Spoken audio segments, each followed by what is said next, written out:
In question 6, we see two different equations, two different variables. So we got p plus q equals 5, and 2 times pq equals 8. What is p squared plus q squared? So whenever I see two equations, two variables, I think, what are my possibilities I can use? Substitution, elimination, those are probably your two biggest options here. But with this one, I think it's pretty natural that we'd want to go into your substitution.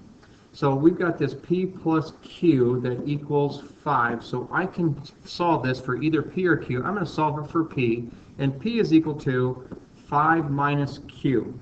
Now this is the number, or the expression I'm going to put in for p into the second equation. So the second equation is p times q equals 8.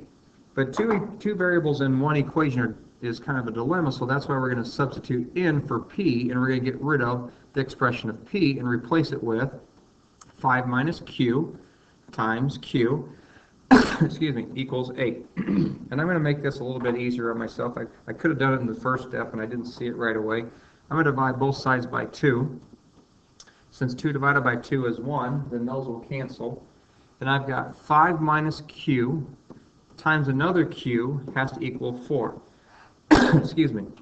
So now we're going to distribute our q, so that is 5q minus q squared equals a 4. Now you got to recognize what you have here. This is a quadratic equation, and in order to solve a quadratic equation, you'd like to get it in standard form. So I'm going to get it in standard form by making the left side equal 0. So I'm going to add the q squared, and I'm going to subtract the 5q, and that has to be plus 4 equals 0. Now for me, this is a quadratic equation. Again, we have those three strategies. We can factor, which I'm going to do on this one. We can go ahead and use your quadratic formula, and if you really felt like it, you could complete the square. Again, I wouldn't recommend it, especially with an odd number sitting there. So this one factors really easily. It's q times q is your first term. Okay, so then I'm going to look at the signs. This sign here tells me they have to be the same, and they both better be negative, so minus and minus. Now what are factors of 4 in your last term that you could add together to get a 5? And that is a 4 and a 1. So now if I double check everything, a negative 1 times a negative 4 is still a positive 4. If I check the outermost two, the outside, that's got to help me with the OI for the negative 5. That's a negative 4q, and the inside is a negative 1q, which gives you a total of a negative 5q, so that checks. So I'm going to eliminate that so I can solve. If these are my factors, then q minus 1 has to equal 0, or q minus 4 has to equal 0 by our zero factor theorem, which forces q to equal either a positive 1 or q has to equal a positive 4.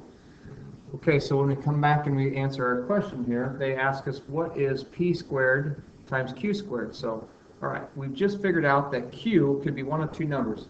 Q could equal a 1 or could equal a 4. So now we got to figure out what p could be. Let's go back up into our original equation up here. Well, I know that p is going to equal 5 minus q. So if q is a 1, then 5 minus 1 is 4, so p would be a 4. But if q was a 1, you put in a 4, I'm sorry, put a 4 in there, is 5 minus 4, and 5 minus 4 would be 1. So my number combinations are 1 and 4. Whether I take 1 squared, now I'm going to just articulate a little bit better what I'm going to finish here. We have to find out what p squared plus q squared is. So now we got to finish this with p squared plus q squared is what value? So p could be a 4. If p is a 4, then it's 4 squared. That's when q is a 1. That is a 1 squared. And that gives us a 16 plus 1, or 17.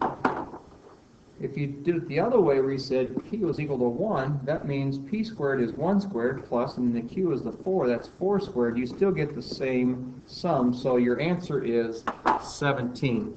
I don't recall what choice that was, but that was letter E.